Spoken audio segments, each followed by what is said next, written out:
Good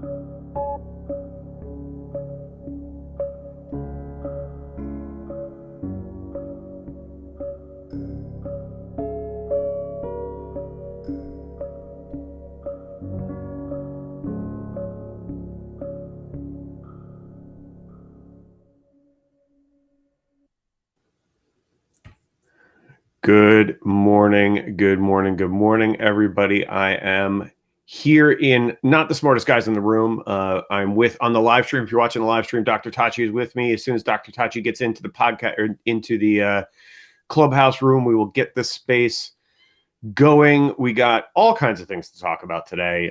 We were just having a conversation right before we started the live stream about some stuff going on in media right now, which I find very interesting. And I know Dr. Tachi finds very interesting. We'll see how many other people find it very interesting. Good morning, Dr. Tachi. Welcome to Not the Smartest People in the Room. Thanks for co-hosting again with me this week. My friend, good morning. How are you? I am doing well. I just got back from a ride. Trying to squeeze my workouts in before we hopped on the live stream this morning, and then got to try to do a swim around lunchtime. But it was chilly this morning where I am. I'm in New York. I'm in the Hudson Valley. I'm about 60 miles north of New York City. And when I got up this morning, the temperature started with a 4. Stop it. But you know what? The Hudson Valley typically is several degrees cooler than the city, or New York City, for those people not from New York. So I'm surprised. The 40s? Stop it. Yeah, it was 46 degrees when I got up this morning at about 6 o'clock or just after 6 o'clock. 46 degrees in the Hudson Valley. And probably if you went a little bit north of me, it was even colder than that. It was probably closer to 40. So yeah, it was chilly this morning. I had to I was like, I forget what to wear out on a bike, out on a ride with that kind of temperature. So yeah, it was a little wild. But why don't you, Dr. Tachi, why don't you tell everybody what we were talking about right before we got on? I'm going to go ahead and start inviting some people into the room on Clubhouse and bringing some folks up on stage. So why don't you fill the folks in on the conversation we were having just before we started the room? Absolutely. So we were talking a little bit about this whole thing of this new media landscape, obviously, and we talked about this a little bit last week with the two strikes, the two concurrent strikes, or actually it's like, in a way, they've got support from a lot, so it feels like more than that. But the SAG-AFTRA and the WGA, Writers Guild of America, this is the first time that they have been on strike concurrently in 60 years.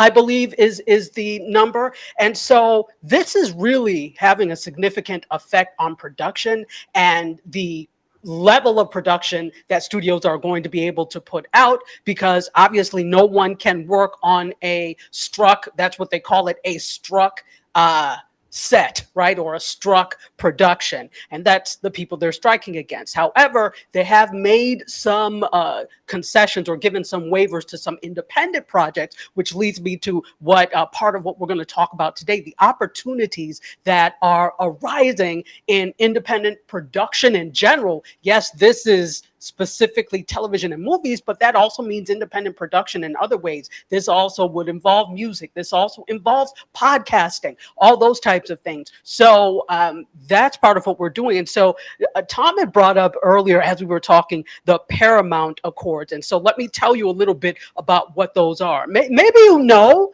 maybe you don't know, so I'm going to tell you. So this was actually the result of a decision that happened, a court decision in 1948. It was the United States versus Paramount Pictures, and the court ordered the divestment of major studios from their cinemas and established a landmark antitrust decision. So I wanted to get that right. What does that mean? Back in the day, if you were a movie theater, well, first of all, they owned a lot of the movie theaters. But if you were a movie theater that was separate from them and you wanted to get a popular movie, not only did they say, okay, you can have this movie, but then they said, but then you also have to show this and this and this as well, right? So there was this whole process of what's called vertical integration going on, where not only did they produce the movies, but they also own the places where they were shown. That is a huge monopoly, right? And so that 1948 decision broke that all up. And in a sense, even though it was supposed to be antitrust and all that, doesn't it feel in a sense like we've gone backwards? So even if it's not directly owned by a studio, there's a lot of entanglement, I will say. And so this strike has brought up a lot of the conditions that feel like conditions of old that people don't feel like dealing with anymore. Tom, did I adequately sum that up? And hello to Ingrid, welcome on stage. Hello to Tristan, Kevin, Heather, and Kelsey. I think you did an excellent job of summing that up, Dr. Tachi. Excellent, better than I could have done, I'm sure. I think it's really interesting because at the end of the day, it's mirroring what we're seeing in a lot of other different industries, right? I mean, what we're seeing in entertainment is not unique to entertainment. If people have been paying attention to the news, UPS and the Teamsters recently came to a tentative agreement to avoid a strike. UPS is doing, has historically been doing things like refusing to provide air conditioning for drivers. A driver recently passed away due to heat exposure in Arizona. So yeah, I mean, it's we're seeing this across industry, and it's because of this is the end result of years and years and years of deregulation and dysregulation. And what happens is, businesses are formed, right? Companies are formed. At their core, they all have the same mission. If you form a company that is for profit, the singular ultimate goal of that company is to generate a profit, right? Is to generate money, right? And that's it. It's that straightforward. Different companies do it different ways, but at the end of the day, the mission, the goal is still the same. Not the mission, I shouldn't say that, but the goal is always the same. The goal of a for-profit company is to make money, to generate profits, right? Yes. And so when you have any company, right, done that way, and you or organized that way, and you remove restrictions and regulations, right, from those organizations, and you also allow them to distance themselves from morality. Remember, legality is not morality, right? I think a lot of people get those things confused, right? Just because something's legal doesn't mean it's moral, right, or just. Right. It is legal, but not moral or just necessarily. And so, you have these companies who are not acting, I would argue, morally in many cases. And they're following their mandate, right? And their mandate is to generate profit. And so what are they doing? They're systematically taking advantage of labor in order to increase their profit margins for investors and for Wall Street, right? And so what you end up with are, labor finally at a certain point saying, hey, you know what? Enough is enough. We're not going to take it anymore. You guys need us more than we need you. And that's the sort of classic managerial mistake that I think a lot of managers make, is they believe that labor needs them more than they need labor. And they're absolutely 100% mistaken. And history has proven that time and time again. But I think that's the mistake that a lot of people have made in the past and continue to make. And that's what we're seeing happen right now in entertainment, right? Is SAG-AFTRA is on strike, the WGA is on strike, and SAG-AFTRA and the WGA are saying to the major studios, hey, guess what, guys? You need us so much more than we need you. It's not even funny. And my response, my thought is, and what we were talking about a little bit last week, and even just before we got on, is I think that SAG-AFTRA and the WGA they're already starting to do this, but I think there's opportunity for other folks to get involved, for businesses to get involved, for small independent producers to get involved and help SAG-AFTRA prove this point to the studios that they really don't need them. The internet and the current state of connectivity that we have has democratized access to content and democratized the means of distribution and exhibition for content in a way that is, unprecedented historically. And so really the studios need labor so much more than they ever have before. And the problem is they just don't realize it yet. And I think they're cutting off their nose to spite their face, and it's going to come around to bite them in the butt. Are these companies going to fail? No, I don't think so. But it's going to hurt them in the long run. What do you think, Dr. Tachi? Absolutely, absolutely. I'm going to weigh in, and then I'd like to hear, because Ingrid looks like she has an amazing project going on. She's the executive director of Drones for Girls. I'd love to hear about that. But 100% yes, and welcome, Jason. 100% yes, this is going to hurt them in the long run and in the short run. This is what I think needs to happen, though, and I don't know if anybody agrees with me. I don't know that the public cares, but I don't think the public cares enough. And in addition to needing the labor, they also need the audience. This is another case of you need the customer in order for this to work.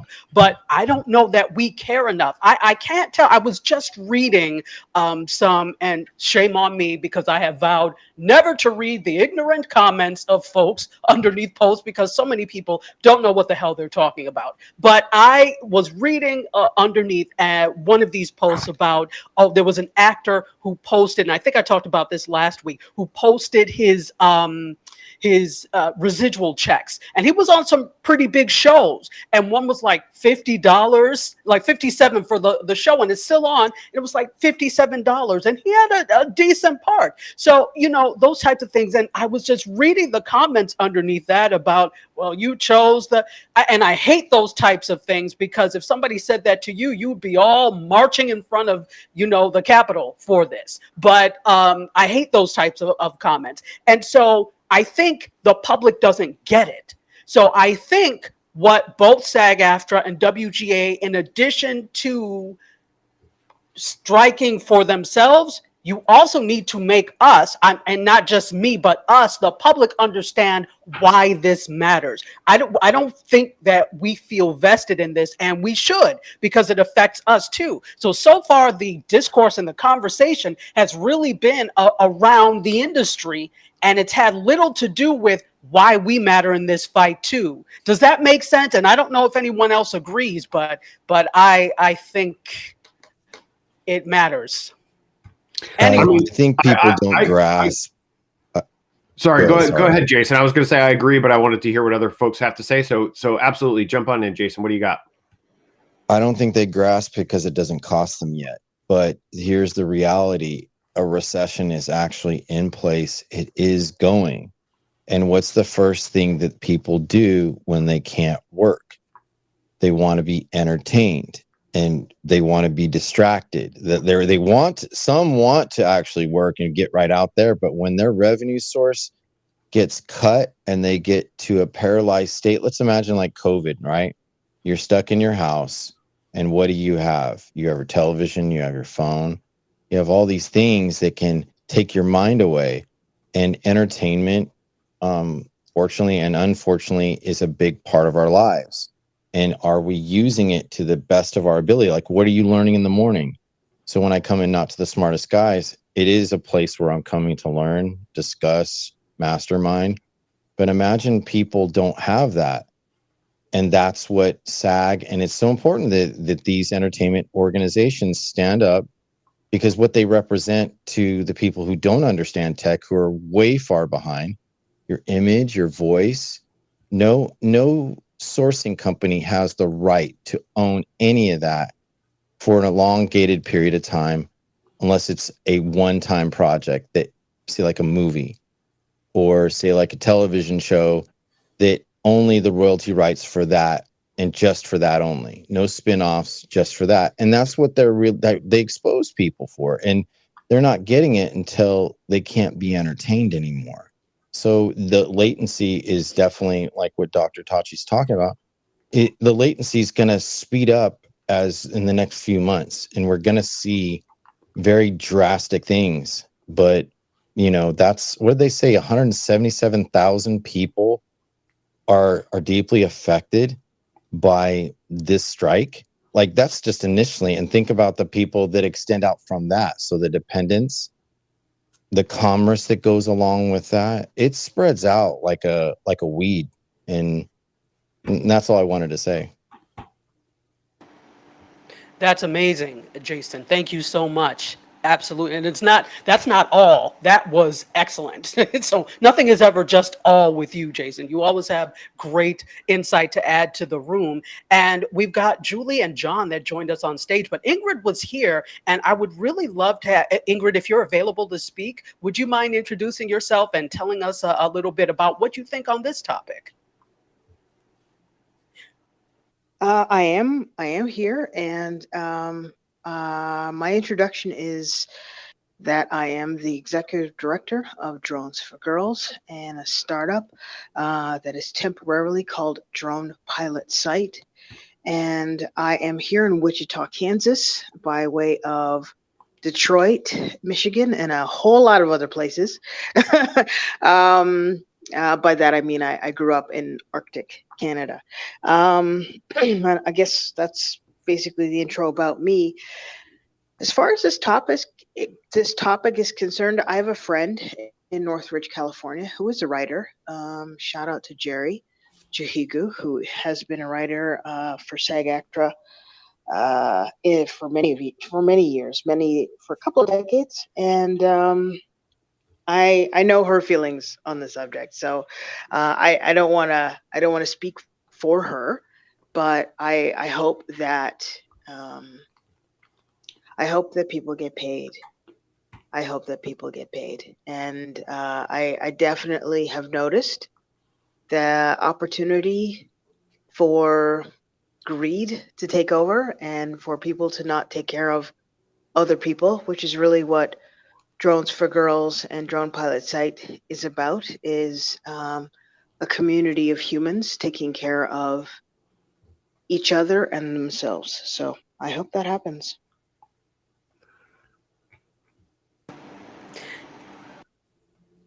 Love that. Thanks so much. Thanks for being here, Ingrid. And I've been through parts of Arctic Canada when I've driven the Alcan twice. So if you grew up in Arctic Canada, particularly Western Arctic Canada, I'm sure you're familiar with the Alcan, but I've been through Whitehorse and Yellowknife and some of those places up there. So go ahead. From Yellowknife. Yeah, there you go. I'm from Yellowknife. So Very cool. Very cool. Small world, right? Who knew you'd hop in a clubhouse room and come across somebody that has actually been to your hometown. Not a well-traveled place, I don't think.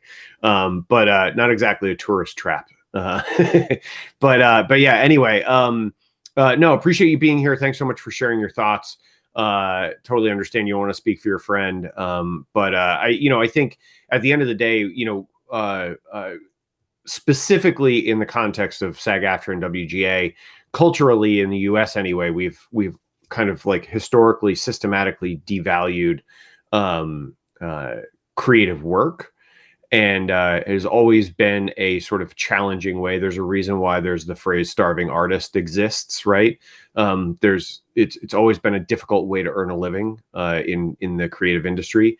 So yeah, hopefully what's happening now will make it a little bit easier in the future for future generations who bring creativity to the world through the work that they do. So yeah, anyway, appreciate you being here. Thanks for being here. Thanks for your startup, Drones for Girls. I love that. Super excited to see what you guys do.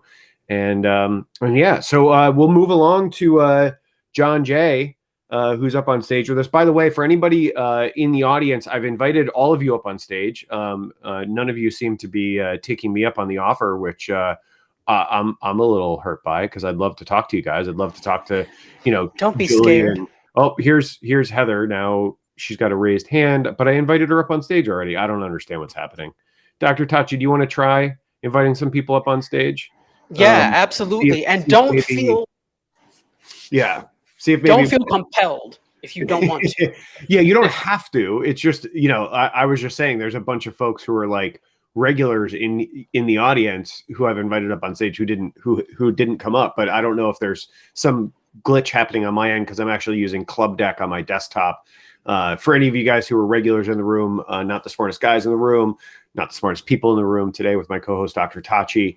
And we talk about all things podcasting, publishing, social media, digital media, et cetera, et cetera. Pretty much any subject is up for discussion here. We ask folks to come up on stage. Anybody who'd like to come up on stage, share a tip, ask a question, we'll give you the floor.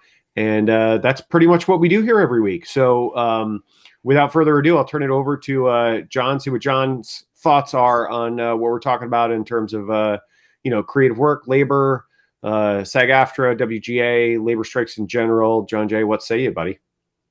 A lot of people are not going to like what I say, but please listen in. And by the way, it's good to be here with you all. So what SAG-AFTRA is going through is what the music industry has gone through for the last 20 years, in particular, the last 10 years, where the legacy artists are not being able to make money the way they did before because people consume content differently.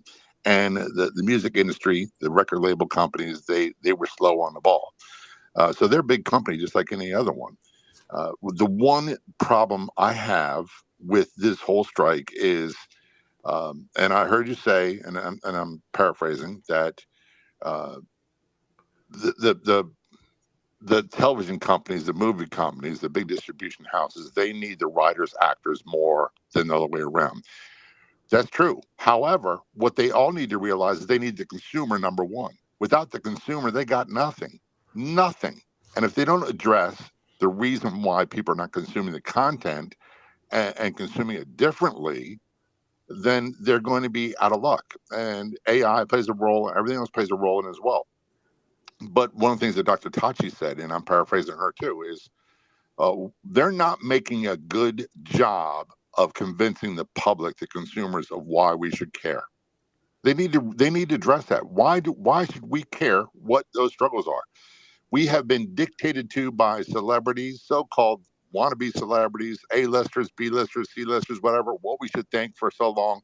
And the truth is, people have had it, myself included. So if you want us on board, you got to spend some effort to get us on board, because the most important person in the equation all the time is that person consuming your show. Not the industry, not the corporation, not the writers, actors, or anybody else, the consumer. I mean, if I could stand up and clap and you could see me, John, that's what I would be doing now. And I'm all for and in support of the strike. Definitely. I do see what they're saying, but we've already made the case. You're not doing a good job of making us care about it. And if we remember very well, I think there's a little bit of saltiness on the part of the public when it comes to celebrities, and this is why. Now, remember with the pandemic, when nobody could touch each other in the studios, nobody could go inside a studio, and everyone was really forced to do things from home. We all said, okay, we are here with you, we support. Also, a lot of celebrities started using live streaming, things like Facebook Live, YouTube Live. Of course, Instagram was a huge one. How many of these same celebrities, once the quote world opened back up, are still connecting with their audiences the way they did with the pandemic? They're, studios open, bye. And they just went back to business as usual. And so this is what we have to avoid doing this time, that now you're getting independents on board and you're doing things. Nobody wants to be chopped liver after the people decide, okay, now we're open, business as usual. And you're like, okay, well, now I can go back to doing what I was doing. To me, and maybe some people won't like me for this. When have I ever cared about that? To me, you're going to have to show and prove that you're still vested in me as an audience member, and you're not just going to kick me to the side when everything opens back up again, because you did it during the pandemic. What makes me think or that it will be different this time, right? Even though I know what the reasons are that you may not be doing, you get busy, fine. But remember, you built a connection and then you threw that connection away. There are very few that are still using that one-to-one connection through live streaming like they did during the pandemic. So I don't know if anyone has any thoughts on that. Let me know, I think please. it really, Dr. Tachi, I just think it's about monopoly. It's the interest and attention of monopoly. And the more that we go about it and we look at, not just the strike, but the implications that these monopolies for finance of now and financials of the future of how we all interconnect. And like I was saying before, it's like 177,000 that's just a pin drop into a nation that's 303, 304 million people, right? But then it extends even out further. But it's like where creative thought can go is according to who has a monopoly to distribute, to give you the power. So say like if Tom's using like Restream, right? And Restream is a solid company, but then he has to work with Xfinity or he has to work with AT&T, and they say, we don't like what you're publishing, they can cut his feed, right? So who do you go to? And these major companies and the monopolies that they're creating and taking, and before you know it, you don't have rights to them, even if you wanted to. So then who goes and levels the playing field? The government? Well, the government takes too long with committees, and they're funded by special interests. We can't ignore that. Well, what do we have in our power? And it's because of the independence. It's because that we can find other and creative works to distribute other than the majors like YouTube and Facebook. I mean, they have interests. If you're not bankable, you don't get published. There's a reason why that your growth is slow or fast. It's because you're meeting certain people's interests. So it's either now you go on to, are you interested or are you interesting? One's a living, one's a past. So you have to look at what was done in the past is relevant to a large degree, but it has the foundations of what is today. So now we have to find what's interesting in these companies. What are they betting on? What we can speculate a lot, but it's like, what do we realize we have right now to do with what we have in our hands? You know what I mean? Nicely said. Absolutely. And before we move on to Kevin, I just can station ID. Do you want to do it, Tom, or shall I? Go for it, Dr. Tachi. You take it away. Okay, welcome everyone. You are watching or listening to not the smartest guys in the room, which this week is actually not the smartest people in the room because I am a people. I am filling in for Dom today. My name is Tachi, or Dr. Tachi, whatever you want to call me. And today we're actually speaking a little bit about what's happening in the entertainment industry, not just movie and films, but also across music, etc. In lieu of the two concurrent strikes that are happening, and what opportunities exist for creators because of these things, and the surrounding topics as well, the surrounding discourse. And with that, it looks like before we do that, I'm live on YouTube as well because they've so generously allowed me to share. And I'd like to say hello to Terry Nixon, what's up? And Serena, how are you, Soror? Kevin, welcome, my friend. Hello, Tachi. Hello, everyone. All right. I'm probably going to say some controversial things. So I'm just we like everybody that right now. Go ahead. Wait, let me put on my safety belt first. Okay, I'm ready. Okay. I don't doubt that people feel like John. A lot of people feel like they need to be convinced, or they need to feel like you have to be sold on the idea that people should be earning a decent living for what they're doing for a living. I don't understand that. I feel like I have compassion for people that do all kinds of jobs that touch me tangentially. People that are working in a chicken processing plant. I eat chicken. So do I want them to work in safe conditions and be able to feed their family and, God forbid, pay rent or even get a mortgage? Yeah. And do I want the UPS guy to pass out on his way to bringing a package to me? Do I want him to be able to have decent health care? Absolutely. And so everybody who works in Hollywood is not a movie star. Everybody who writes in Hollywood is not somebody who has their name above the title. So when these people aren't paid a fair rate, I feel like it does go down into the quality of the product. I mean, one of the things that they're fighting for is even something as lowly as the extras. And one of the things that Hollywood is very good at is dividing and saying these people have less value than you. So if we split you apart, we can basically make you weaker.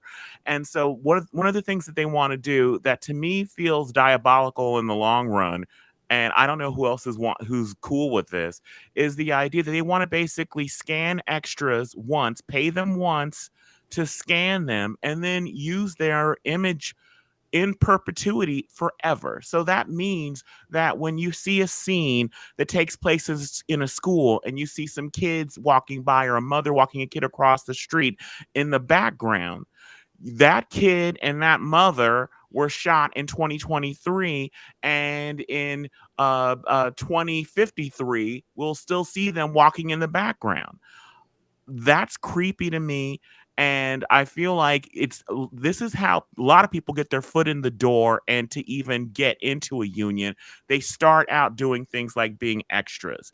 And if we're going to basically eliminate extras by having all digital extras, because the next step after scanning people is just making cartoon extras altogether that look photorealistic and just using them. Not that that doesn't happen in crowd scenes and stuff like that right now.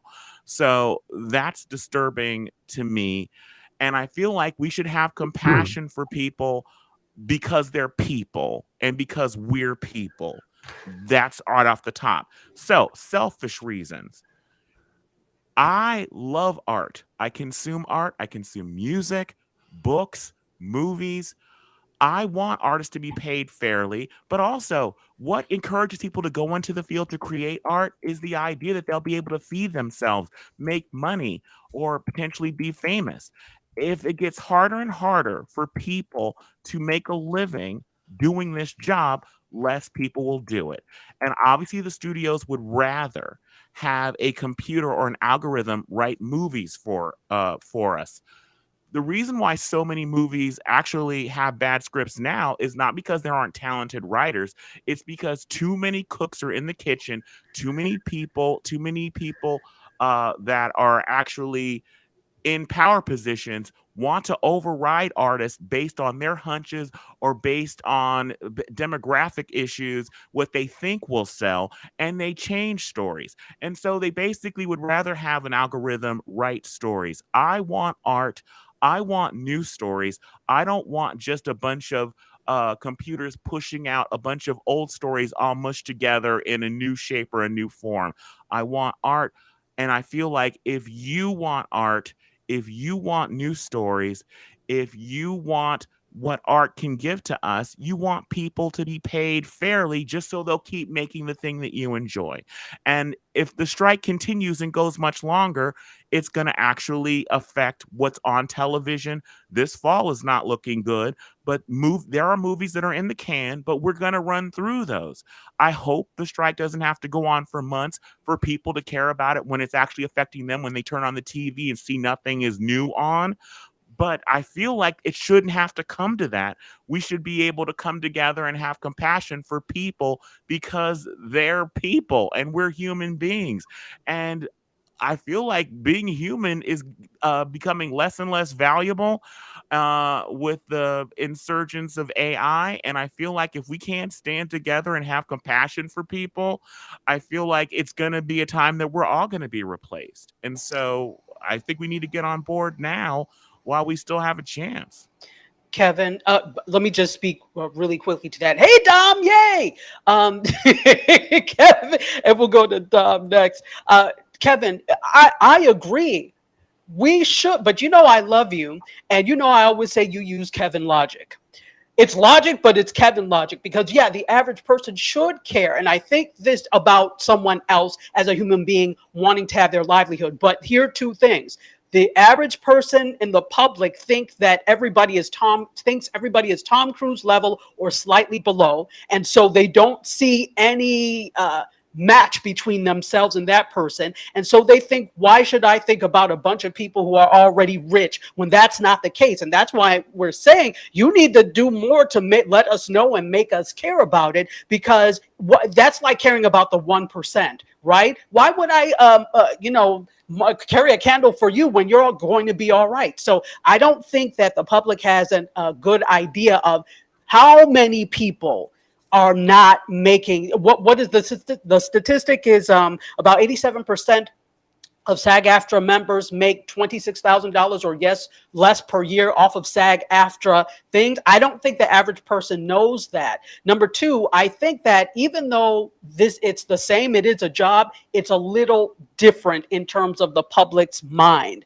And Hollywood has also done a very good job, I think you were saying this, of separating us from them. And so we don't feel vested. And to me, for any movement to work, any movement, you need people that are vested in it, whether it's a company who uses child labor in some other country and you say we're not going to buy this anymore, or whether it's a television show with well, you're mistreating the people that we care about. We have to care about you.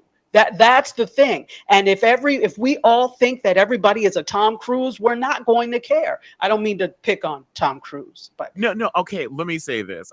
If you've ever seen a movie, have you ever noticed how long the credits are? It takes a lot of people to make a movie. It takes a lot of people to make a television show. Because of the age of Netflix, I haven't watched the credits for a TV show for a while, unless I absolutely needed to see who did some of the things that were in it. But we know a lot of people. It takes a lot of people to make this happen. So everybody is not Tom Cruise.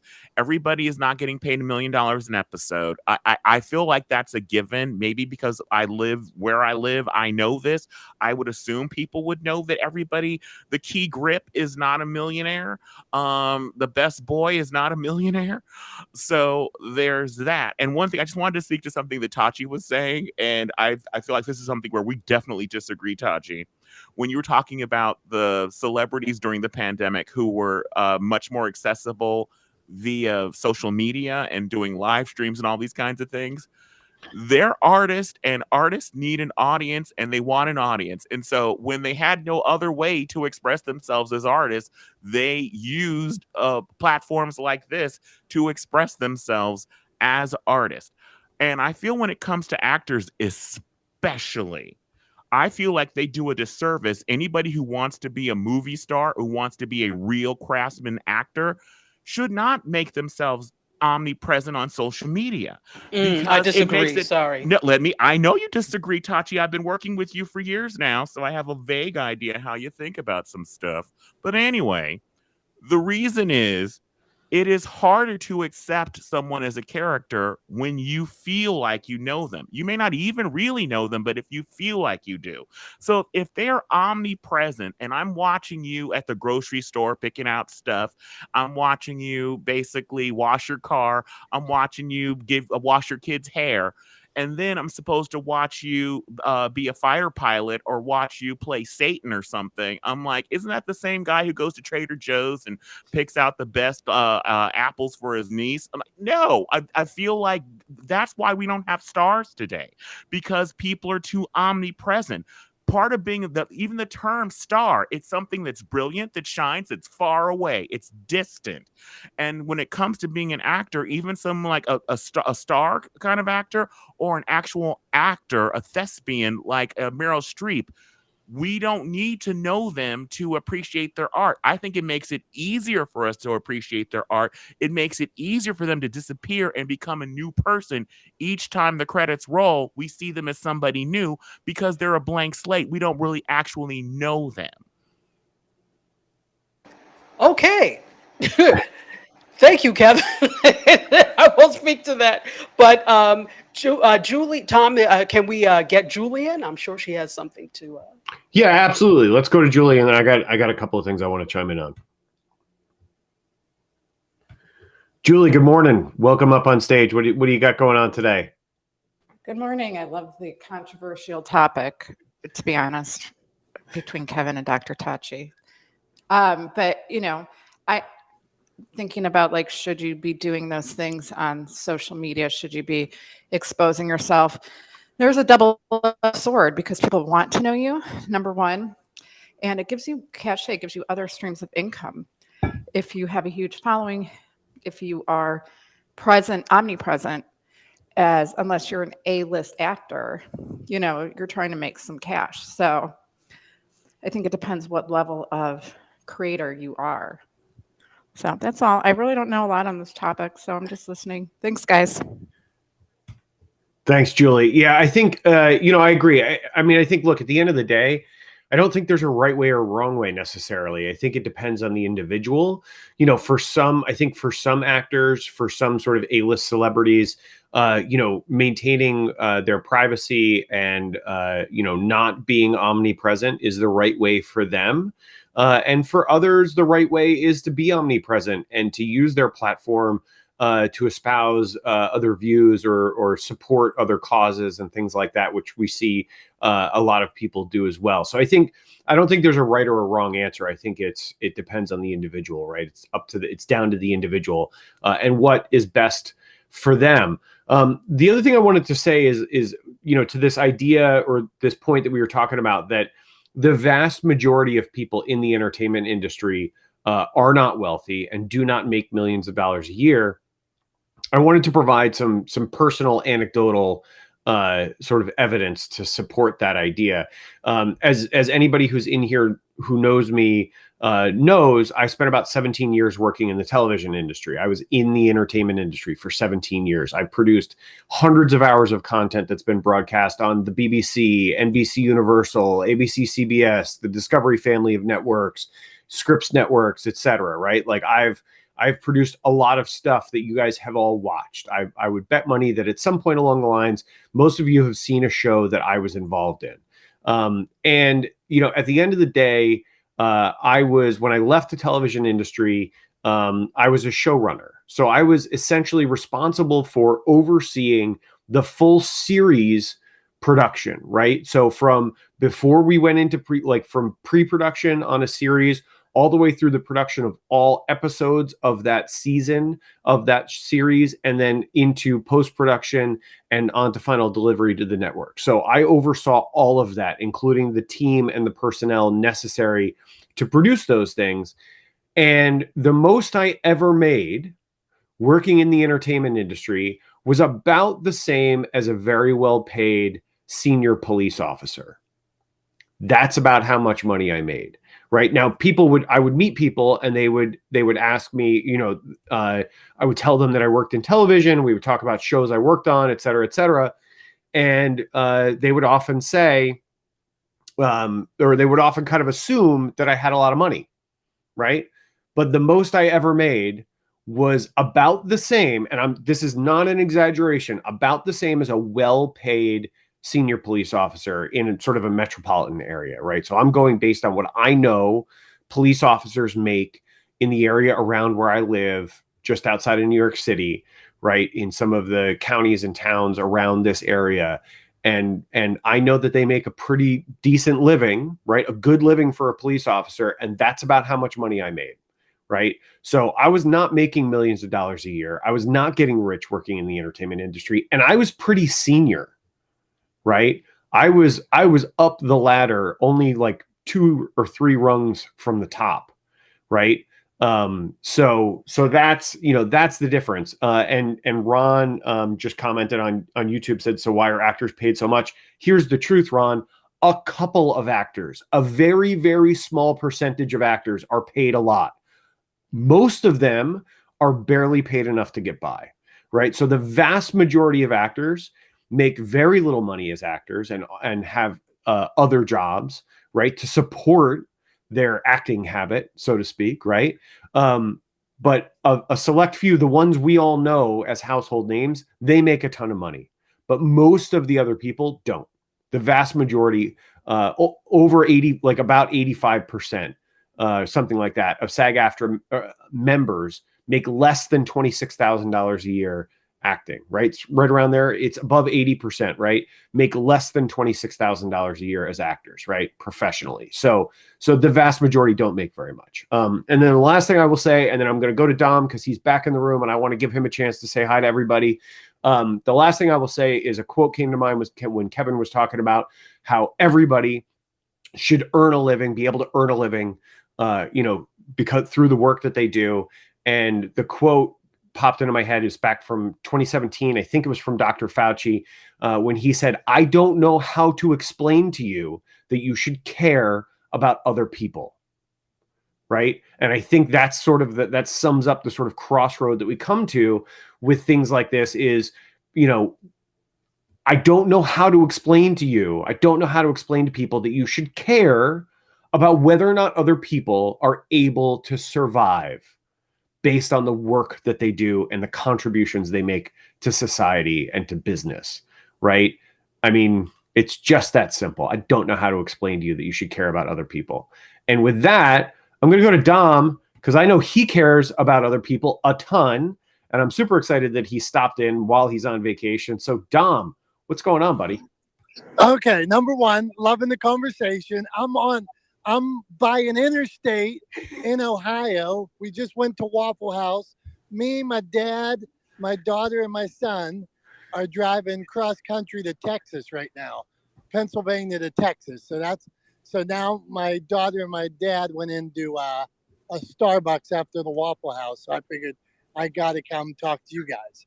But so that's where I'm at. Last week I was in California. I went up the coast, went to every beach I could. I met the failure guy in person, Ben Courier. We hung out. He's a cool dude. But I'm loving the conversation here.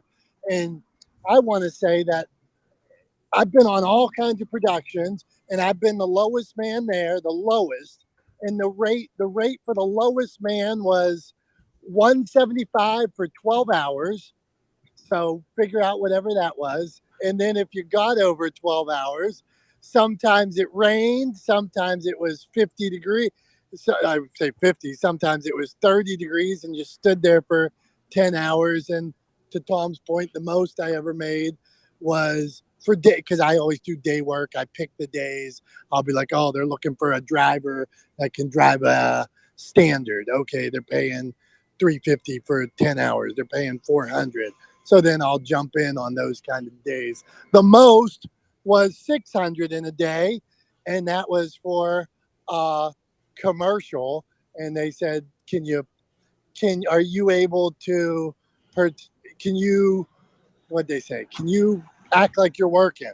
And I said, yes, I've been doing it for 20 years.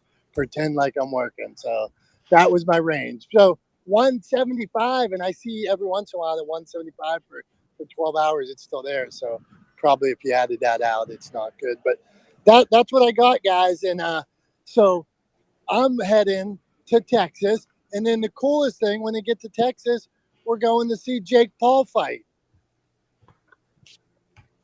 Nice. I gotta ask a burning question, Dom. Before you go, I gotta ask a burning question. I know you just left Waffle House. Yeah, go on. Did you get your hash brown smothered and covered? No, but you know what? My kids were like, they're like, we can't go to Waffle House. People get beat up. I'm like, Waffle House is the coolest place. And so we went to Waffle House. They wanted to go to Cracker Barrel. I missed the exit. So we went to Waffle House. It was great. I mean, how could anybody know? But they didn't have iced coffee.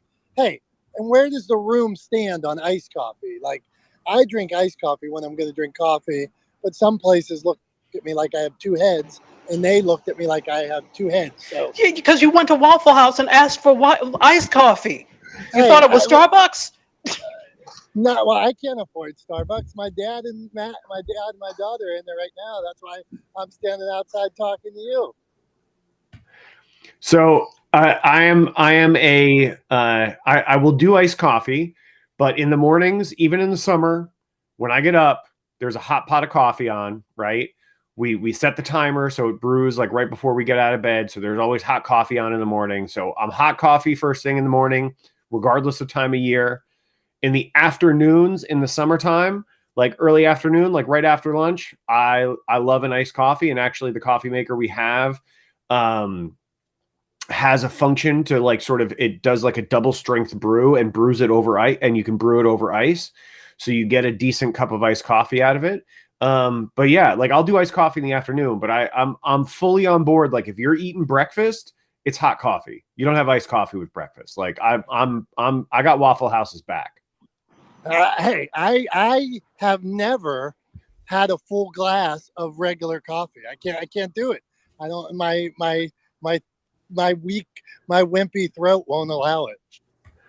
Are you a coffee drinker that doesn't like coffee, Dom? Is that what we're learning after over like literally years of spending hours with you every week? Am I just learning that you're a coffee drinker who doesn't actually like coffee? You mean I like it to taste like milkshakes and vanilla and caramel and mocha and not coffee? Check. Oh God, you probably you like Dunkin' Donuts too, don't you? Don't you? Hey, let's just see. I'm glad I am here, because Dunkin' Donuts is the working man's, every man's coffee and donut. I like a Boston cream, and I like Dunkin' Donuts, and I'm proud of it. And I'm in a parking lot pointing along the road, and anybody who doesn't like it can get the hell out. No, that's right. Does that mean you're also a pumpkin spice fan? Are you waiting for that fall pumpkin spice to be in your coffee? That does mean fall's coming, Jason, but I do love the pumpkin, even pumpkin beer. So, yeah, you guys can chew on that, and I'm getting back on the road because we're Jake we're Paul or Nate Tennessee Diaz. today. Who do you got, Dom? Who you picking? Please tell me Nate Diaz is going to win. That's what I want to hear. I'm a Stockton guy, and that's our local boy. So we want to see somebody put some fisticuffs in somebody's big mouth. Please, so, but yeah. he's not a boxer. He's a UFC guy, but he's got to win. All right, I got to go. Love you guys. Thanks for doing what you do. Thanks, Dom. Be safe and enjoy. Thanks for being here, Dom. And parting shots as you go. Dunkin' Donuts coffee is trash, just like the Chick-fil-A sandwich. Oh. So yeah, I in the context, and I'll stand by this. Controversial, I know, but I'll stand by it in the context, the broader context of the fried chicken sandwiches available today. The Chick-fil-A sandwich is almost bottom of the list. I think it beats McDonald's, but it's definitely below Popeyes, and we've gone into this before. But anyway. No, Popeyes got you beat. Thicker, better, tastier. Yeah, Popeyes is the best chicken sandwich, period, Wow. right now available. Chicken sandwich tangent. Yeah. I guess I know what I'm going to have for lunch, but I'll make a chicken sandwich because I make a darn good one. The power of influence, Dr. Tachi. The power of influence. Right? Shots fired. Shots fired. Right? Hey, I want to. How are you? I want to say hi to Elle in a second. I just want to answer a question real quick because Victoria asked in the chat, jumping back on what we were talking about, and we can go back to coffee and chicken sandwiches if you want, Elle, because you know how things go in here. We let the conversation go where it goes. But Victoria in the chat was asking about how the sort of SAG dues work, right? Essentially, what she was asking about was like, do higher earners essentially pay higher dues? And the answer is that the SAG dues are calculated based on a sliding scale, which is defined by how much money you earn under a SAG contract. So if you have a SAG contract to act in a film and you make, $1 million, and somebody else has a SAG contract to act in a film and they make $1,000, the person who made $1 million pays more in dues to SAG than the person who made $1,000. So the answer is yes, higher earners do pay more in dues under SAG contract. The other side of that, though, is they don't always, or they always do because their contracts are always more, but they don't always pay SAG dues on all they earn from movies, right? Because sometimes some of their earnings come outside of their SAG contract because they are also paid as producers on a lot of films where they earn money when you hear somebody say they earned a lot of money on the back end, essentially what they're earning as a producer, right, on the sort of post the box office proceeds and the post-release proceeds of the film, whereas actors are paid in advance, right? As they act in the film, they're paid before the film is released. And a lot of actors who make a ton of money also earn money after the film is released through the box office proceeds, on the back end, so to speak, is how the industry term that's typically used. So they make a lot of money off of that as well, and they don't necessarily pay SAG-AFTRA dues on those earnings.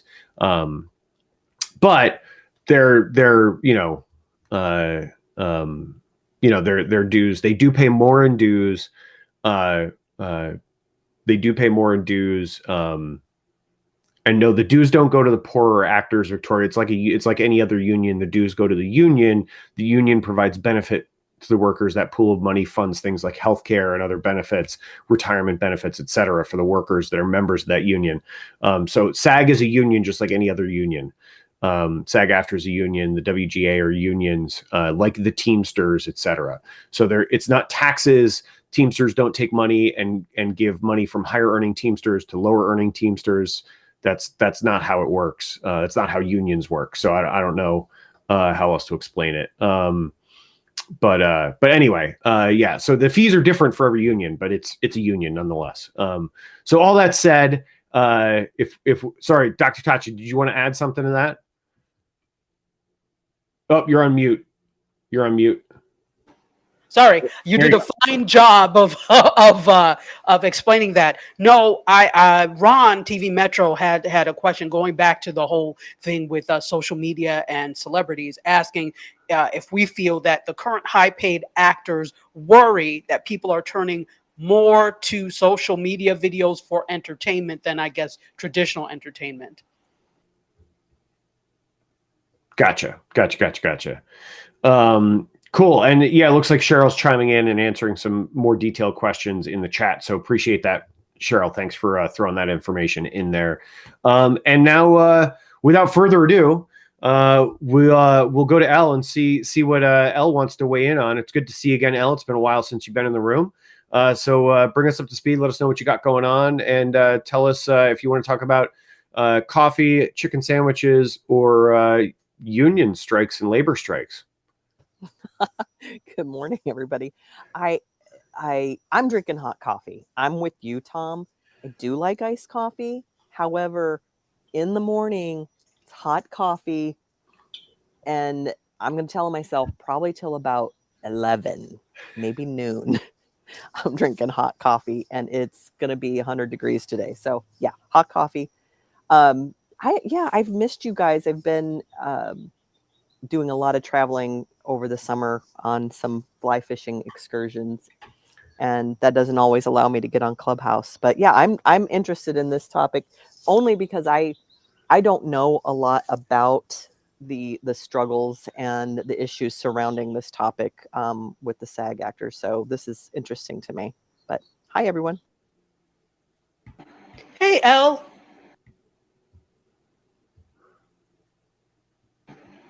Okay, sorry. Good to have you. Go ahead, Tom. Go ahead. No, I got confused for a second. I thought you were going to keep talking, and I glanced away at something. I was just saying hi. I was just saying hi. That's what I get for coming off the mic. Anyway, sorry. Go ahead, Tom. No. All good. I mean, we're glad to have you here, Elle. Unsurprised that you're traveling around fly fishing. Super cool. I gotta say, while I think it's awesome, like what you do, and I know that it's especially fly fish guiding is definitely a male dominated industry, and I know that you've broken a lot of barriers doing what you do, and I 100% applaud you for it. I will say this: I don't really get fishing, fly fishing a little bit, I get. But like I don't really get the allure of fishing all that much. I've done fishing. The only time I've ever really had fun fishing was when I lived in Alaska, and I could take a fly rod down to a stream and with like every third cast hook a salmon. And that was fun. I will tell you the allure, Tom. Here's the allure. Okay. It's particularly fly fishing.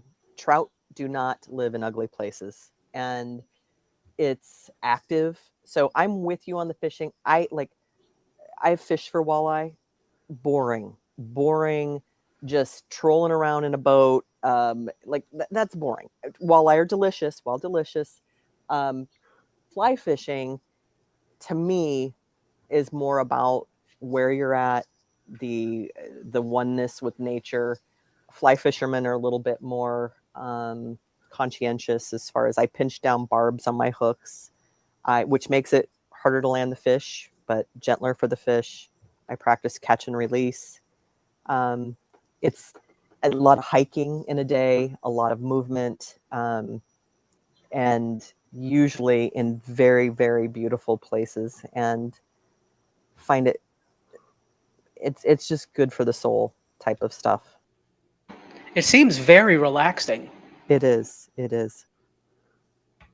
I mean, I think intellectually I can understand that. It's like this, like I spend a lot of time outside running and riding, right? Don't really see much when you're swimming because your face is kind of down in the water. But I spend a lot of time outside riding and running. I try to go to different places. I try to explore on my bikes and on my runs, and cover a lot of ground. I've between riding and running so far this year, I'm well over 2,000 miles between the two of them. And, so I totally get the idea of like being very outside. Much like that, Tom. Yeah, very much like that. Yeah. So intellectually I get it. I don't know that I would choose fly fishing as the medium for me, but I do get that. So thanks for explaining it that way. I can absolutely understand the allure of it then, from that perspective for sure. What about you, Dr. Tachi? You about to go get a fly rod and get I am not. I will not. But I support anybody else's right to fly fish. It seems really. I think whatever it is for you that brings you joy or relaxes you or makes you feel at one, that's what it should be. So for Elle, it's fly fishing, and for you, it's the running, biking, hiking, Ironmanning, all of that. So whatever it is for you, just do that, because you need in this world, we need some kind of peace. So find that thing that brings you peace and brings you joy. So, but welcome. But I had a question. May I ask? I think, okay, so I'm going to anyway, even though I didn't get permission from Tom. With relation to this whole thing and the opportunities that could possibly be created from this, I'm interested to know what people are thinking about doing with this opportunity, because we keep hearing, and Tom has explained all the different opportunities that are available, because now this weakness in the entertainment system has been exposed, and that weakness has been there for a while. This provides the perfect opportunity for those of us that are indies to get in on the game and really change the narrative. So I'm wondering if anybody has anything that they are going to work on or thinking about with regard to this. I mean, I'll jump in. I've got two things going on right now that I think are there are both projects that started before the strike, but I think they're well poised to be advantageous in light of the sort of shifting climate in production right now. One is a spec project that I'm doing with a couple of women. And it is, for anybody who doesn't know, spec means that nobody's getting paid for it yet. The idea is that we're going to create sort of a first version and then use that as a springboard to try to sell the project or gain sponsorship for it so that we can actually get paid for the work. So it's a common practice in production to do sort of a taster, teaser, first draft essentially on spec. And then try to sell it based on that, right? To try to give people a good sense of what they can expect and what they're investing in. So we're doing that. It's a really interesting project. It's essentially a telenovela podcast mashup is the best way I can describe it. And both of the women that I'm working with are immigrants from Colombia. And both of them immigrated to the United States and then subsequently started families here. Oh, we lost Dr. Tachi. Oh, there she is. She's back. All right. Dr. Tachi's back. She froze and now she's back. Okay. Okay. Am I good? Yeah, you're good. You're good. Okay. So anyway, yeah. So they both immigrated to the United States and started families here. And so the telenovela is really kind of charting their experience, which is a common or a shared experience with a lot of immigrant women. Something that they've talked about a lot in their community of emigrating to the United States and basically, sort of starting a family in a strange land, right? Where you don't really speak the language well, where you don't really understand what's going on. And it's Spanish language.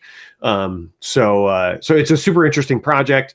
I just sent them the first assembly edit yesterday, and I'm super excited for it. I think it came out really well.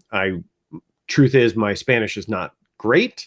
And so I don't understand most of what they're saying during their conversation, the sort of podcast portion of it. But they were happy with it. And so that's really cool. And then the other project I'm working on is with a group out of MIT, an organization out of MIT. And we are working on a documentary series around some of the work that they do. So, I think there's tons of opportunity. That's going to be a 5 or 6 part documentary series, and we're going to do actually scheduled to start delivering that to them at the end of this month. So yeah, I mean, those are 2 exciting things that I'm working on right now. The MIT project is funded.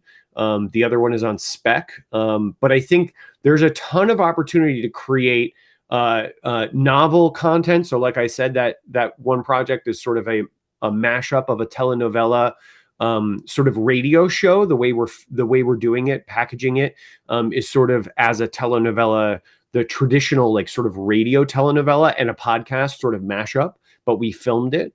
So we just did some sort of stylized filming, but it's essentially just one person narrating and their experience. And so, yeah, so we're doing that. And then the MIT project is sort of a more traditional doc series, something that will feel very, very familiar to a lot of people, but it's on a really engaging subject. And it's with an organization that hasn't done that kind of work before.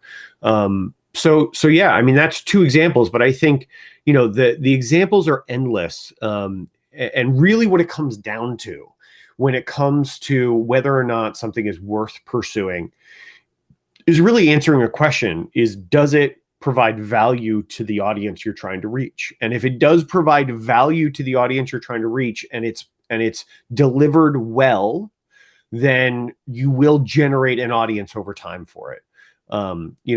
Almost nothing without a huge marketing push or marketing rollout. Nothing starts with a big audience, right? Everything starts with a small audience and grows over time. Back in the day when Dom and I started doing this room, it was a couple of people, and some folks would show up. Some folks would show up every week. Some folks would show up every once in a while. It's been a slow growth over time kind of situation.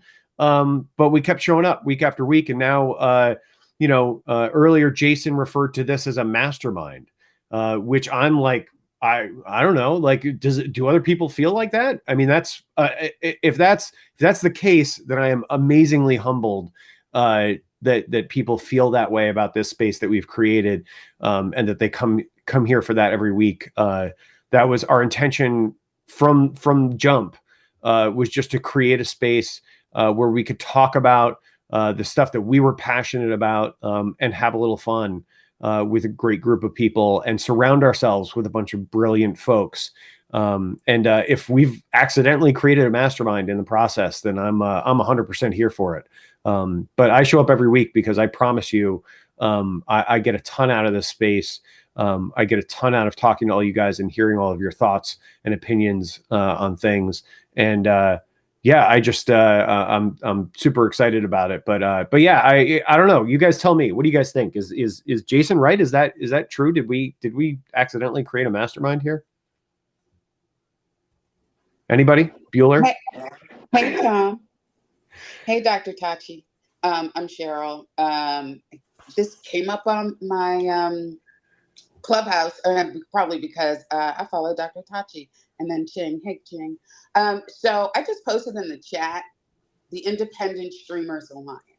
There are 2,200 independent streamers.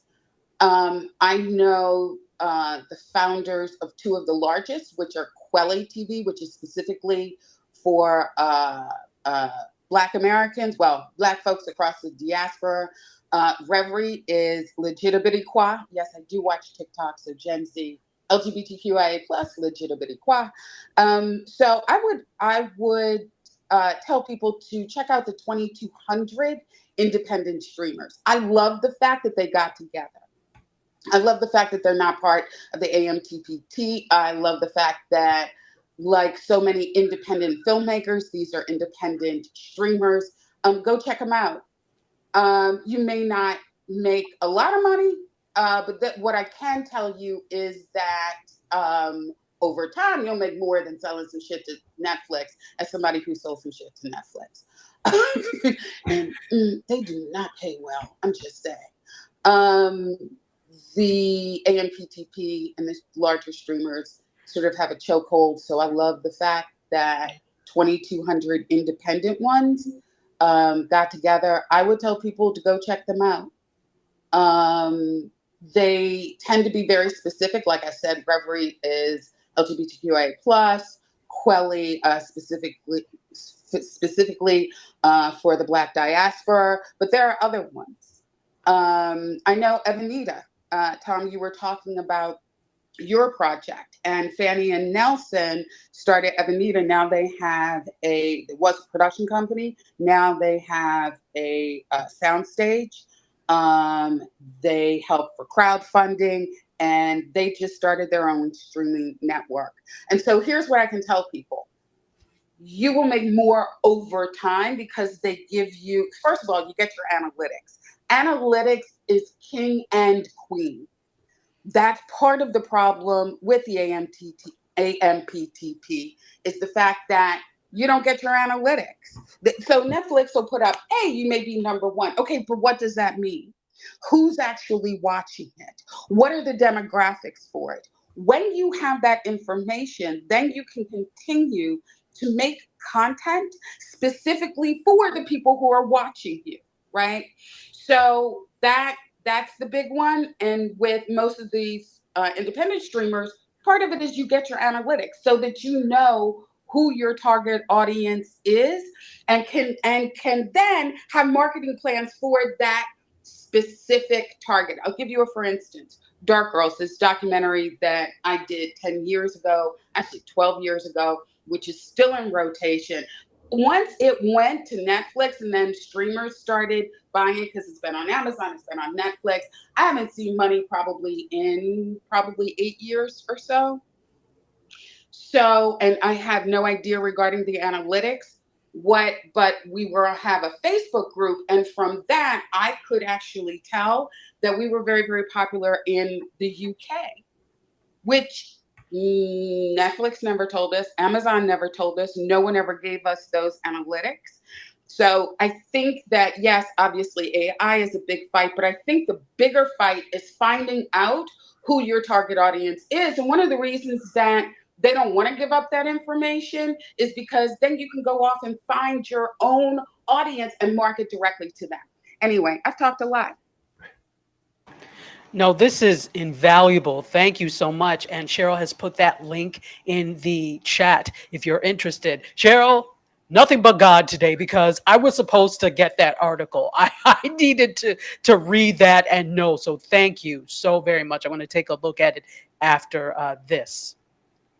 I'm right there with you, Dr. Tachi. I mean, Cheryl, thank you so much for sharing that. This epitomizes why Dom and I changed the name of this room to Not the Smartest Guys in the Room. And it's because 22 years in production, and I didn't know that article existed until Cheryl shared it in the chat, right? And that's why it's so valuable. Why I find it so valuable for us to surround ourselves with, with smarter, more accomplished, amazing people that come into this room. It's because we get to learn things like this. I learn something every time I'm here with you guys, and I'm so glad, Cheryl, that you're here. I couldn't agree with you more about everything you said in terms of the big streamers. It's a similar argument. It's different but similar back in the days of traditional television, when I was in the industry as a showrunner before streaming really had kind of taken off. We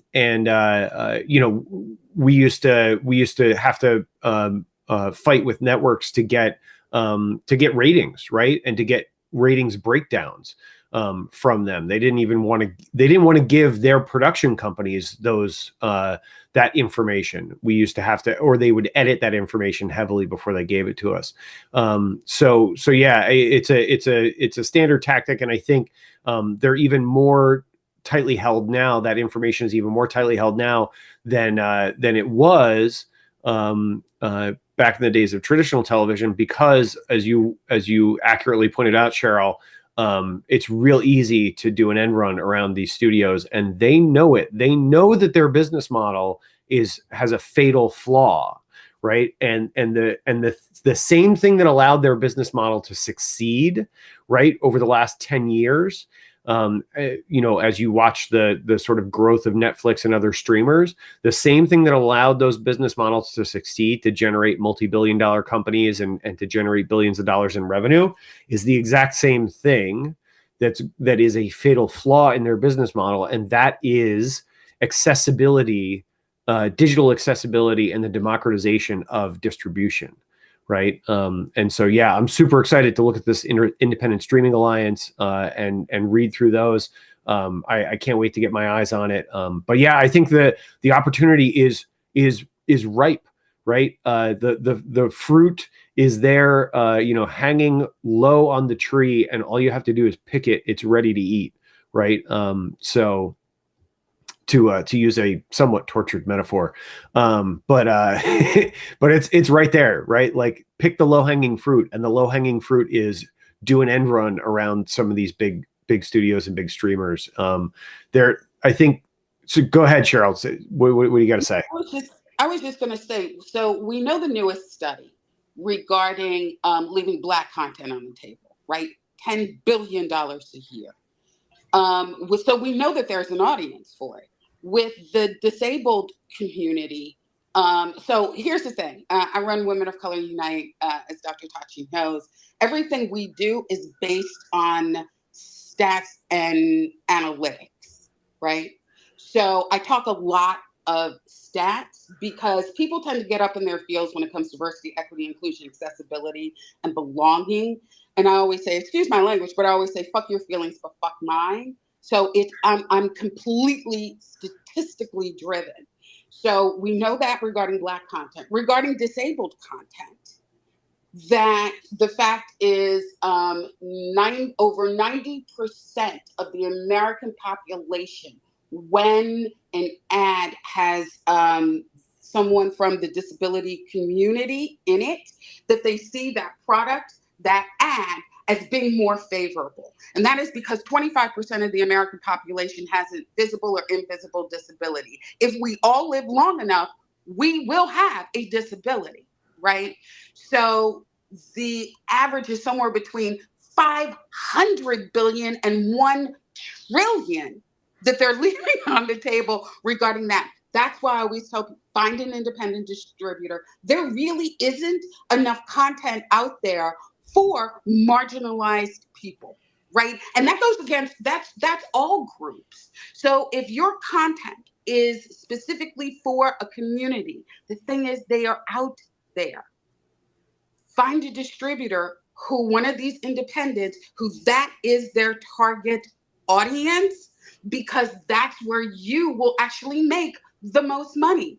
Because as we see during these strikes, these people aren't the most brilliant people on the face of the planet. And let's talk about history for a second. So back in the 90s, when I graduated from the American Film Institute in 1993, that was actually the beginning of what is happening now, if anybody has been paying attention. And what I mean by that is they stopped hiring MFAs and started hiring MBAs. And that's part of why we have gotten where we have gotten, right? Apple and Netflix are tech companies that do entertainment. They are not entertainment companies.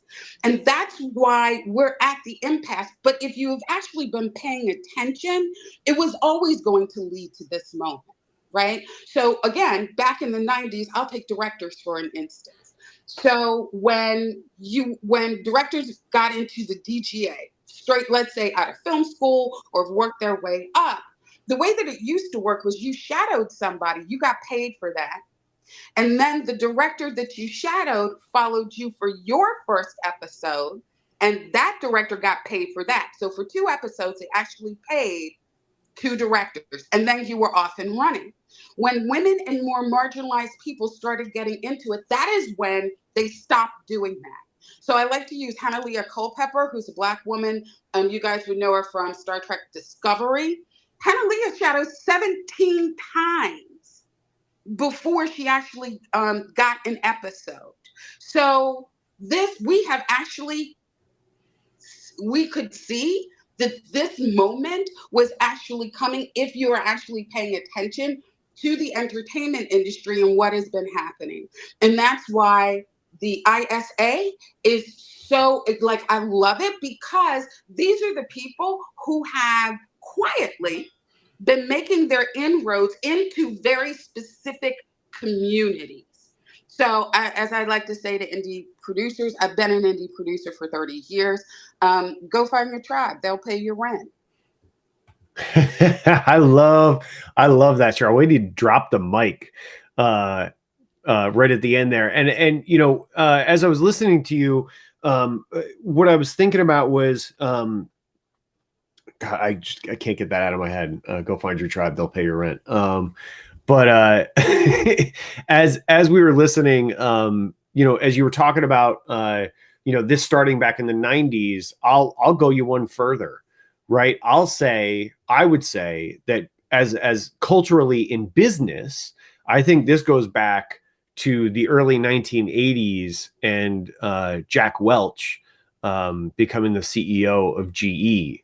And the culture that Jack Welch developed and the managerial style that Jack Welch developed that pervaded his 20 plus year reign as the CEO of GE, which ultimately led to GE, you know, being being a dumpster fire shortly after he retired. But essentially, that style of management has pervaded across industry. And so you ended up with, you know, companies in the entertainment industry and in the arts being managed like companies like GE and in the sort of Jack Welch's style. So I think it goes back to the 80s, right? I think it goes back even further. It goes back to that, you know, that mentality of maximizing short-term profitability in order to turn maximal returns on Wall Street over everything else, right? And that's sort of where we are in corporate culture now, is we see the behavior has completely shifted to, rather than building, you know, long-term sustainable multi-generational companies, it's all about turning a profit and turning as much profit as you can for a very select group of people, not speaking broadly. It's for a very few people. It's on Wall Street. It's on, you know, it's for investors, right? It's about driving as much profit as possible for that small group of people, right? And delivering that profit as quickly as you can without concern for who you have to take advantage of in order to deliver that profit. And make no mistake, that's exactly what's happening, right? And we're seeing it happen in the entertainment industry. It's been happening for years. It's one of the reasons why I left television. Is year over year over year, we were consistently getting smaller budgets, right? getting less funding and being told to do more, right?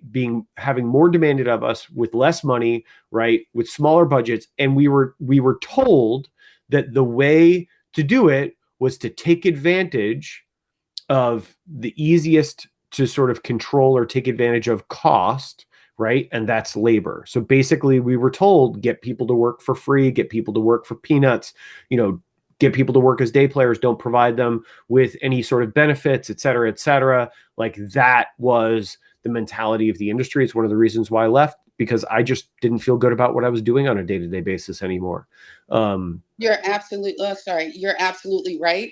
Like when I was talking about film history, we could go back to labor, right? Like we could go back in time to discuss how we got to where we got to, because really the strikes are a labor movement, right? People tend to think of it in terms of entertainment, but especially like here in the state of California, like we almost saw UPS strike. Right now we have a strike going on for service workers in hotels. So it is part of the larger labor movement, and you are absolutely right. It's interesting because when people think about the last writer's strike, 2007, they think in terms of, as far as having reality shows and all of that. I like to remind people that it actually started in 1988, and it's part of what you're talking about in the 80s. So 1988, the writer's strike came, the very first reality show, it was Cops. So again, you're absolutely right in the sense that it is a larger labor movement, and you can actually go back, but we could go back actually through time. We could talk about the civil rights movement. We could talk about the women's movement, the war in Vietnam, all of these things. And when there's a backlash to diversity, equity, inclusion, all of those things, and what happens. And then a lot of people have been asking me, if we've seen what's happening in politics and around the world, what's the solution? I said, but history tells us we push back, and we push back harder.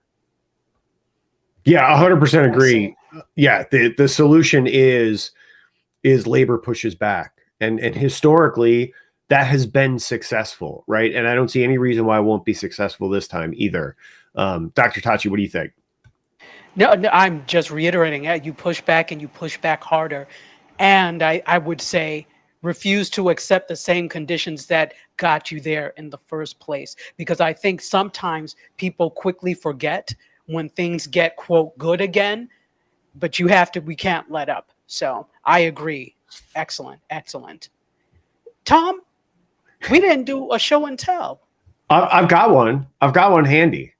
Me too. You go first. All right, cool. Here we go. All right. So this is what I was going to show last week before I got distracted and ended up showing my medal from Ironman Maryland, my first Ironman Mont Tremblant from my Ironman that I did last year after my collarbone break. So this is something that's pretty near and dear to me. I think probably the show I'm most proud of, or the thing I'm most proud of from my time in television, was a show that I did on. It was on the broadcast on the Weather Channel. It was called Coast Guard Alaska, and it was a documentary series where we told the stories of the Coast Guard and the people that they work with and the communities that they support up in Alaska. And I was the series producer on that show for the first 3 seasons. I decided to leave after the 3rd season and move on to other projects. And it was time to move on after 2+ years working on that show.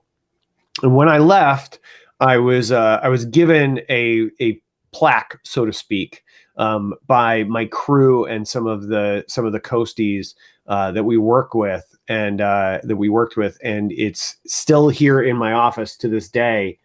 So I'll hold it up so it goes in focus for people watching the live stream, and so I'm not blocking the microphone. So anyway, what you're seeing there is a leather patch that they had embossed with my name. And then there are a couple of insignia there. One is an enlisted Coast Guard insignia. One is a commissioned officer's insignia. And then this right here is the thing that almost nobody has outside of the Coast Guard, and the thing that I'm technically not supposed to have. But that's a swimmer's patch from a helicopter rescue swimmer. One of the coasties up at the Coast Guard base in Kodiak literally took that off of his uniform for me to have. And it's something that it's kind of a thing. And there's a very specific reason why I'm not saying who it was. I worked with a lot of swimmers up there, so good luck figuring out who it was. But it's kind of a thing. Those swimmers patches are something that they work very hard to earn the right to wear. And they are closely guarded, and they are not given out. You cannot buy them.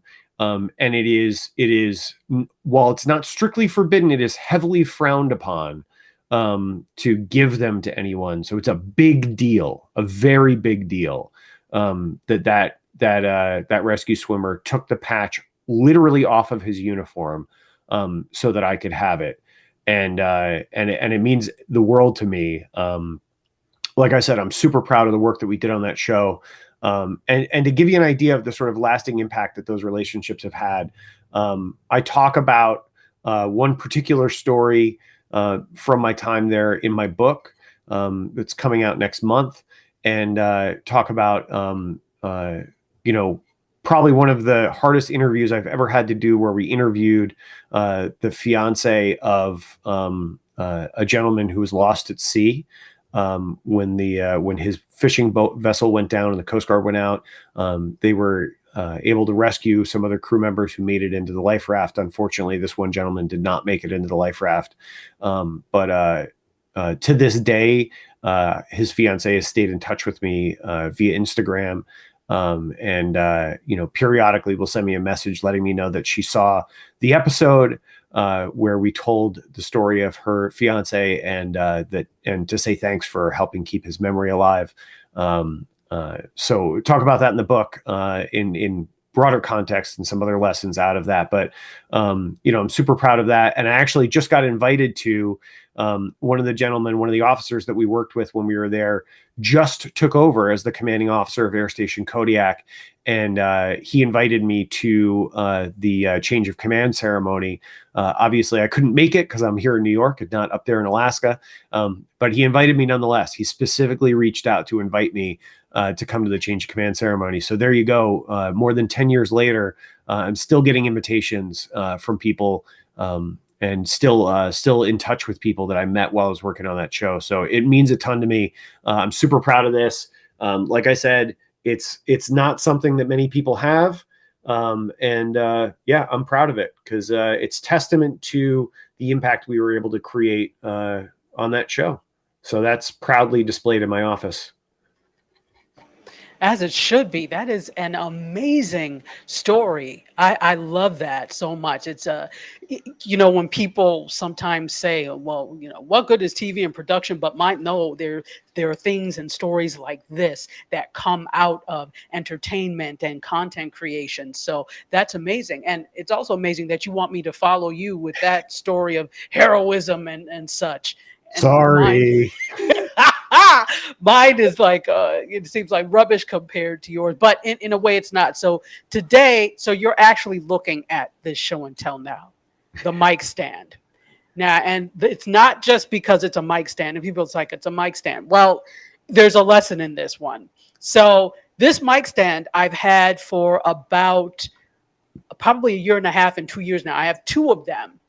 Got it from Amazon because I was going to do a project where I needed a boom mic, and we ended up not needing it because we were able to mic everyone individually. But I bought these as a secondary backup just in case. Forgot about them. Put them with my other production stuff. And every week I do a live stream where I'm using a microphone. And I use a regular tabletop mic thing, but I don't have that much room. Last week, because I was in the back, as you remember, because I had no air, I had a tiny table. Excuse me, I had a tiny table, and so I had to make room somehow. That's when I remember I had the mic stands. All this time, Dorothy, you had the power to go home all along. I had the power to click my heels and have a mic stand all along that gave me no room or more room, but I didn't use it.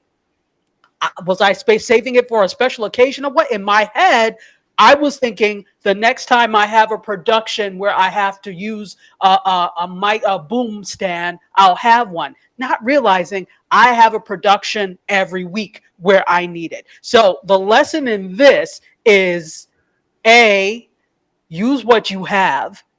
Discover what you have and then use it. Don't save it for a special occasion. Use the good china when you need. Use the good china every day, right? That's a thing. And then B, no, that actually is B. Use the good china. It's A and B. Use the good china every day. Don't be afraid. Don't save these things for something special, especially if it's something functional. So I don't know where that came from. Yes, I do, because my mother was always the type of person that always saved everything. We're like, now it's no good because you saved it forever. So use what you have and then use the good china. That's my show and tell, the mic stand, but there's a story behind it. Love that. Love that. I think that's a great lesson. And I'm 100% guilty. So here's the specific way that I'm guilty of not doing that is like, I'm notoriously like a hoarder of, and this is a very specific thing, but I will hoard like specific foods that I like and save them and not eat them because they're hard to get or I don't often get them, kind of thing. So like I'll have like, a particular bag of chips or a particular snack or a cookie or something like that. And I'll save it to the point where I'll be like, oh, I got to eat this before it goes bad. Right. Like where that's actually what forces me to do it. Cause I want to save it like the good china. You want to save it for like a special occasion or good. And it's like, it's sort of like there is no time like the present. Right. If the opportunity exists or arises, and you can better your circumstances by using something, then go ahead and use it. Right. Or in my case, if you have, if you're hoarding something delicious, just freaking eat it before it goes bad, you knucklehead. Talking to myself, calling myself a knucklehead, just to be clear. But because I am 100% a knucklehead. But yeah, I totally, I resonated deeply with that because I do something very similar with not using the good china. With snacks in particular, I'm like very guilty of that. Like, oh, I got to save that for a special occasion. But you know what? Every day is a special occasion in some way, shape, or form. So anyway, we got one more person. I just wanted to give Jackie an opportunity to introduce herself, ask a question, drop a tip, chime in, and then I think we'll move to and producer Jemmy's coming up. So yes, producer Jemmy, you can come on up. I already invited you. There you go, producer Jemmy. So we'll go Jackie, then we'll go producer Jemmy. We'll come back around to Dr. Tachi, and then we'll wrap things up. How's that sound, everybody? This is not the smartest guys in the room. I'm one of the dummies who started this with my friend Dom.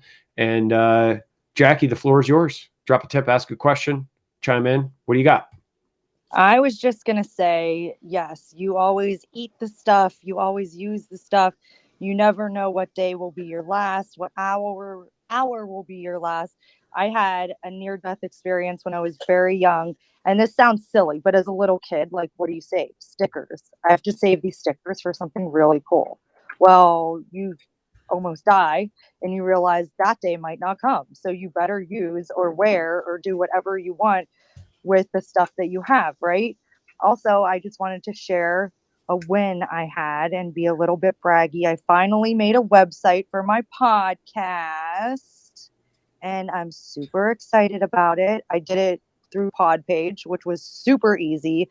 I was trying to do it through Wix and it was just making me so overwhelmed, and somebody recommended Podpage to me and it's been like a miracle. And I'm coming to a close on my first season. I'm very proud of it.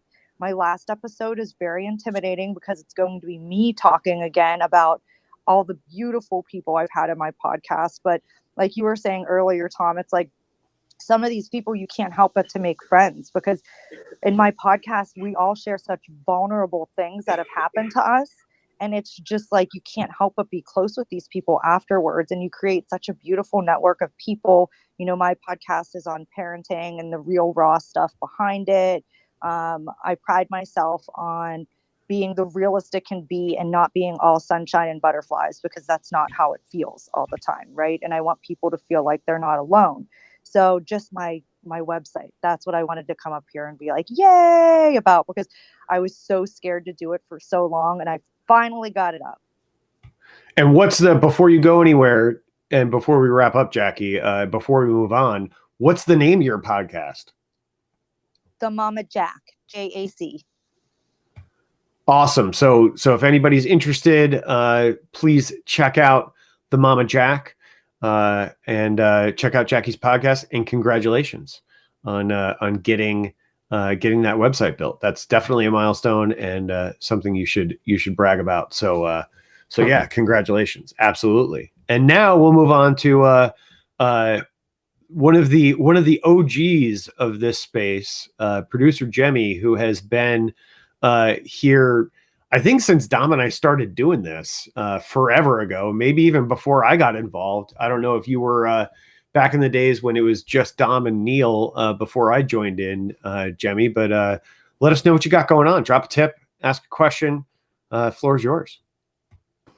Oh yes, I was back then during the days of Neil. So absolutely, it's been a while, and I've been involved because your rooms are so amazing. I have to keep coming back. So thank you for continuing such an awesome tradition. And I want to say a couple of things. I know I came in very late at the end. I was in my own room, but I'm glad I came in to hear what you guys are talking about. This kind of when you have things like, you know, your favorite snacks or whatnot, and then making a decision, well, I'm going to save it for later. And I used to do that too. And I've tried my hardest to break myself of those habits, because what I realized is when you save things for later all the time, it delays your celebration of yourself and of what your milestone of what you've accomplished. Now that might not be, you know, going to the grocery store and bringing home a bag of chips that you like, but what it does mean is when you have that habit, it translates into things that it shouldn't translate into other areas of your life. So like, instead of being like, oh, I really am, I'm proud of myself, I should acknowledge that I'm closing out my first season of my podcast, and I have my website on and all these things. And I'm just going to stay quiet about it. I'm just going to say, you know, that's great, but I'm not done yet. I'm moving on to the next thing. I won't celebrate until I reach this next goal or this other thing. No, celebrate along the way, because that's what keeps you going and motivated. So I'm really glad, actually, Jackie, that you came in and you shared that with us, because that is something that is very exciting and should be celebrated. And that is going to boost you as you continue with your podcasting and avoid pod fade, because that's what so I've been podcasting since 2014, and we don't want you to stop. So the world needs Mama Jack. So I'm so excited for that. So I just wanted to share that. And then I also wanted to share, though, the flip side of the idea, because sometimes something's not ready yet to be shared or to be understood. And so this is actually a recent revelation for me. There has been an idea that I wasn't really sure what it was, but it's been nagging at me. I don't know if anybody else can relate to that experience, but these last few years, it's like there's been something just below the surface that I could tell was a big idea, and I couldn't quite wipe enough water away to see it. Like I couldn't see it yet, but I knew it was in there, and I knew it was baking. And I felt like if I really, really pushed to figure out what that was, what that sense of there's something of purpose, if I pushed myself to figure it out 2 years ago, 3 years ago, it wouldn't have been the right time. I had to let it bubble up when it was ready to bubble up. And when it bubbled up about 3 months ago, it was beautiful. When I saw the vision in total fruition, it was still a vision, it wasn't fruition, but I saw the vision in full. I was like, yes, this is it. I'm so glad I didn't try to force this. I knew I wanted to do something with women. I knew I wanted to do something with mothers. A lot of my clientele had been moms trying to build businesses and get things off the ground. And I knew, yes, I'm doing my podcasting and helping them with that. And it's been wonderful, but there's something else I need to be doing. And I couldn't figure it out. So when I figured out that all these through lines of this experience of women, mothers in particular, what we go through and how we're trying to get good advice from other people, but sometimes they don't understand our struggle and because they're not seeing the world through our lens and what we have on our plates. When I realized how common that feeling was, I realized that's what I needed to address. That was my purpose. That was my role as a mother who has been there, who is a single mom who for the last 11 years been raising a kid and a business, and the struggles that that's taken. I want other moms to not have to struggle so much and to be able to help each other. So I'm building this Power Moms network just for that. And so like I just came out of this room that was just beautiful, and the connections that people were making and the way that we were relating to each other. And if I tried to force that 2-3 years ago, it wouldn't have been right and would have failed. But I'm now in the right place, and the vision is in the right place. That the timing is so perfect. So there's definitely a lot to be said about not delaying celebrating yourself. 100%, 100%. But I'm so glad that I also didn't force an idea before it was ready, because now that it's been properly baked, it is a wonderful piece of cake, and I am serving it up in spades, and I'm loving every minute of it. So thank you, Tom, so much for having me. Dr. Tachi, great to see you. And Mama Jack, great to meet you. I'm complete. Thank you so much, Jemmy. Yeah, absolutely. 100% agree with the fact, time and place. Timing is everything. Don't delay gratification for celebration, but take the time that you need in order to make sure the cake is fully baked, because nobody wants raw cake. Tom? I agree. And in fact, I'm gonna just throw back to you for 1 second before I wrap up today. What I'm gonna do as a wrap up, because I think there's a great lesson to be learned there in not delaying celebration, right?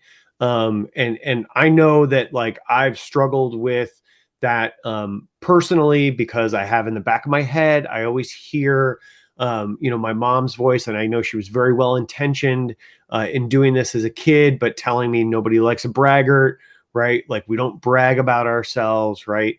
And I always hear her voice in the back of my head when I sort of celebrate any accomplishments or anything that I have going on, and I'm constantly trying to stop doing that, right? And allow myself to celebrate and talk about things that I'm proud of that I've accomplished. So that's how I want to wrap up today. But I want to give you, Dr. Tachi, a chance to celebrate, to do a little celebration for yourself real quick. Pick something you want to celebrate, and then I'm going to talk about something I want to celebrate. Oh, I love this. Okay. In addition to just celebrating life in general, I'm excited that very soon my new network will be launching. Some of you already know that I am the founder of Indie Soup Media, which is a independent content network. So we're a production hub, but we're also a network, and we've got about 30 creators so far on board that are going to be making shows for us. And I'm really excited that by the end of August, we will be launched. So I'm celebrating that today. Love it. Love it. Love it. Love it. And I'll give you I don't have, see, I clicked on something else and I didn't have my reactions up. I was like, I'm going to give you a little clap or a hand raise. There we go. And it took me a second to find them on the app. But anyway, yeah, I applaud you, Dr. Tachi. Congratulations. And here's mine. And this is something I've talked about a little bit about. I mentioned it earlier when I was talking about my show and tell this week, and talking about my work on Coast Guard Alaska. And it's my book, which I'm super proud of. It's been a year and a half in the making. I've been working with an incredible publisher, World Changers Media, who without whom this book wouldn't exist. So huge shout out and thanks to them. But I'm incredibly proud of it. And I think I genuinely believe that this book, that this work has the potential to change the way businesses communicate with their audiences, with their communities. And I think it has the potential to help reshape the way we think of interacting with businesses, right? And make it a more positive relationship in both directions. So the name of the book is Legendeering, and it will be coming out. It's actually, I just got an email, so we may be doing a sort of a pre-order launch, and then a hard launch in January. So we're going to see, because we also are exploring opportunities to do traditional distribution with this book. So we may do some like advanced copies for some events and stuff that we have that we're in the early planning stages of for this fall, and then do a hard launch in January, potentially. We'll see. So like I said, I just got an email from my publisher literally while we were on this live talking about that. So not exactly sure how that's going to shake out, but regardless, the book is coming. It's happening. It's real. It's written. It's a thing. People have, I've been getting endorsements. So I'm super excited about it. And super excited to hear, Dr. Tachi, what you think, because of obviously your depth of knowledge and experience in media. And yeah, super proud of it. I think it really can be impactful for the world, and that's what I want to celebrate. Is really ultimately, I'm using my skills the way that I know how to try to generate a positive impact in the world. And I think that is something worth celebrating, and something we can all try to do on a daily basis, however we do it, with whatever skill set we have. So whatever skill set you have, whatever knowledge you have at your disposal, whatever platform you are empowered by, let's all just try to make a positive impact in the world and leave it a little better than how we found it. And that's all I got for today. That's my wrap up. I'm going to leave it there. Thank you, everybody, for being here. Thank you, Dr. Tachi, again, for co-hosting with me. Always very much appreciated. Love having you here, and love having you up on this live with me and co-hosting and filling in for Dom, which you did amazingly. So thank you. Thank you to everybody for coming. We love you guys. You guys are the reason why we created this space, which some folks, aka Jason and Elle, are referring to now as a mastermind. I will take it. And we will see you here next week. We're live every Wednesday, Not the Smartest Guys in the Room, 9:30 a.m. Eastern Time, live across the internet on YouTube, Facebook, LinkedIn, the site formerly known as Twitter, and other spaces, Twitch as well, and of course here on Clubhouse. So thanks so much for being here with us. We love you guys, and we will see you next week. Until then, have a great week. Do your best to leave the world a little better than how you found it today. Bye-bye.